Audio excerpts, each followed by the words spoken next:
Okay, well, so far we've talked about the difference between name and a title, and I know this wasn't new information for you, but it's good to go over it, especially when we see the scriptures that are used that prove things that we believe. And then we talked about Jehovah's name and a little bit about what it means and why it's important. So in the next two paragraphs, we're going to talk about three aspects of Jehovah. We're going to talk about three of his titles and what they mean and what they tell us about it. The Almighty, King of Eternity, and Creator. So would you read 16 and 17? Sure. We saw that Psalm 83:18 said of Jehovah, "You alone are the Most High." Similarly, Jehovah alone is referred to as the Almighty. All of it exists because Jehovah is the Creator. Very good reading. Okay, before we go over the questions, I noticed that one scripture has two of the titles in it. They're together in one verse. They're in Revelation 15:3. Let's look at that. I'll read the B part of it. It says, "Great and wonderful are your works, Jehovah God, the Almighty. Righteous and true are your ways, King of eternity." You see that two of the titles we're talking about are there? What were they?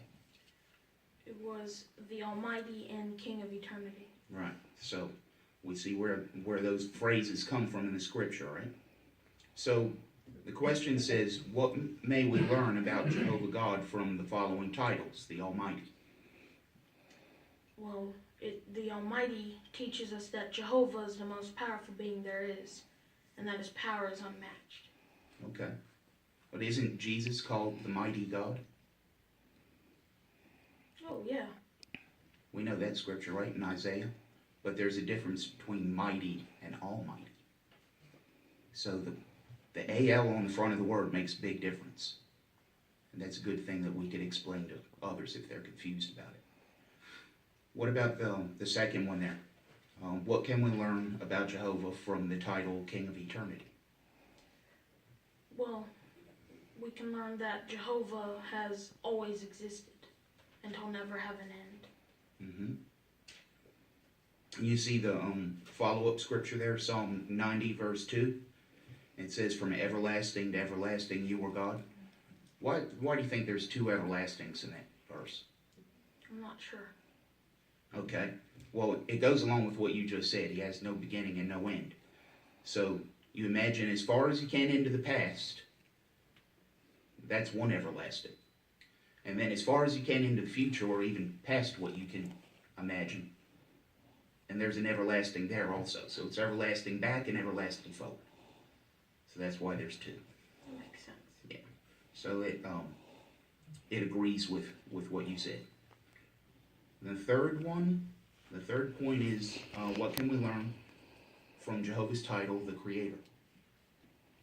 Well, Jehovah created all things, and he did it without having to use materials. Right. Did he have help? Well, yes, with Jesus. Mm-hmm. So why is he just the Creator then?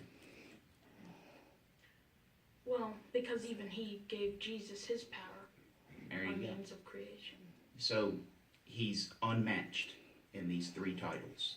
There's no one that can compare with Jehovah.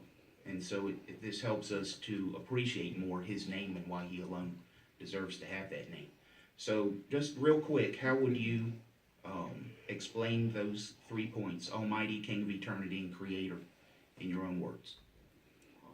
Jehovah's the most powerful being there is, and he's always been here, and he'll never end, and he's also created all things, and without any materials. Yeah, makes stuff from nothing. All right, very good. I think you understand this material well, and we'll be able to use it in the ministry. I think we're going to stop there. We'll go to the next subheading next week.